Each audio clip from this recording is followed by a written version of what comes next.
Tinapay mula sa langit. A daily morning devotion with CRC family.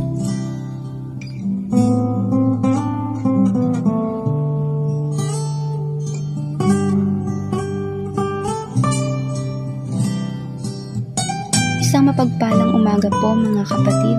Ako po si Sister Kirsten Quizon from CRC Chess, Tesi Martires, City, Cavite. Samahan niyo po kami sa ating programang Tinapay Mula sa Langit, ang pang-araw-araw nating devotion sa salita ng Diyos. Ngayong umaga ay matutunghayan natin sa Book of Joshua, chapter 2, verses 8 to 11, na pinamagatang Rahab's Confession of Faith. Ngunit bago po tayo magpatuloy, tayo po ay dumako sa maikling panalangin. Father God, maraming salamat po sa araw na ito at sa pagkakataong makapag-aral ng iyong salita. Buksan mo po ang aming puso para sa iyong mensahe at samahan mo po kami sa aming programa ngayon. Mangusap ka po sa amin at palakasin mo po ang aming pananampalataya. In Jesus' mighty name, Amen. Rahab's Confession of Faith from the book of Joshua, chapter 2, verses 8 to 11. Verse 8, Before the spies lay down for the night, she went up on the roof. Verse 9, And said to them, I know that the Lord has given you this land, and that a great fear of you has fallen on us, so that all who live in this country are melting in fear because of you. Verse 10, You have heard how the Lord dried up the water of the Red Sea for you when you came out of Egypt, and what you did to Sihon and Og, the two kings of the Amorites east of the Jordan, whom you completely destroyed. And verse 11, When we heard of it, our hearts melted in fear, and everyone's courage failed because of you. For the Lord your God is God in heaven above and on the earth below. Sa verse 8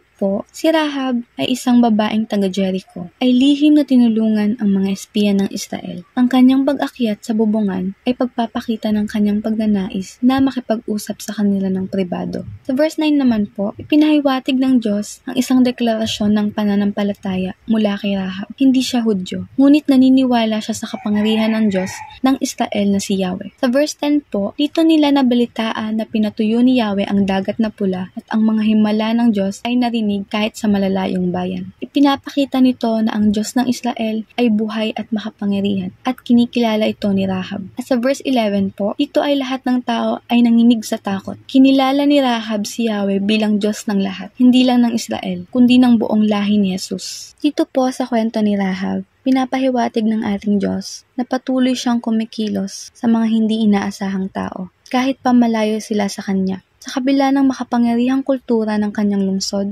naniwala si Rahab sa kadakilaan ni Yahweh at pinatunayan ng kanyang pananampalataya sa pamamagitan ng pagtanggap ng mga ulat tungkol sa mga gawa ng Diyos at pagkilala sa Kanya bilang Diyos sa langit at lupa. Dahil dito, niligtas niya ang mga espiya at naging bahagi ng bayan ng Israel. Ito ay isang patunay at buhay na pananampalatayang kinalulugdan ng Diyos. At katulad sa ating buhay, dapat tayong magtiwala kay Yahweh upang makatanggap ng kaligtasan. Katulad ng ipinakita ng Diyos kay Rahab, ang pananampalataya ay bukas sa lahat at ang Diyos ay nagtatrabaho sa mga pusong handang maniwala sa Kanya. Praise God! Tayo po ay manalangin. Father God, salamat po sa kwento ni Rahab na nagturo sa amin kung paano magtiwala sa iyo kahit may takot at pagsubok. Pinapaalala po nito na ang iyong kapangyarihan ay sumasaklaw sa lahat, sa langit at lupa. Tulungan mo po kaming maniwala sa iyong mga pangako at magtiwala sa iyong mga plano kahit hindi namin ito laging nakikita. Bigyan mo po kami ng lakas ng loob na gawin ang tama tulad ni Rahab. Panginoon, ingatan mo po ang aming mga pamilya at tulungan mo kaming maging patotoo ng iyong kabutihan. Sa iyo po ang lahat ng papuri, pagsamba at sasalamat. In Jesus' mighty name,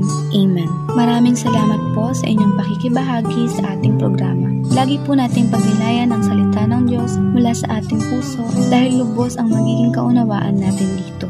Muli po ninyo kaming samahan bukas sa pagninilay ng kanyang mga salita dito sa programang Tinapay Mula sa Langit. Malaya po ninyong i-share ang video na ito upang kayo rin ay maging pagpapala sa iba.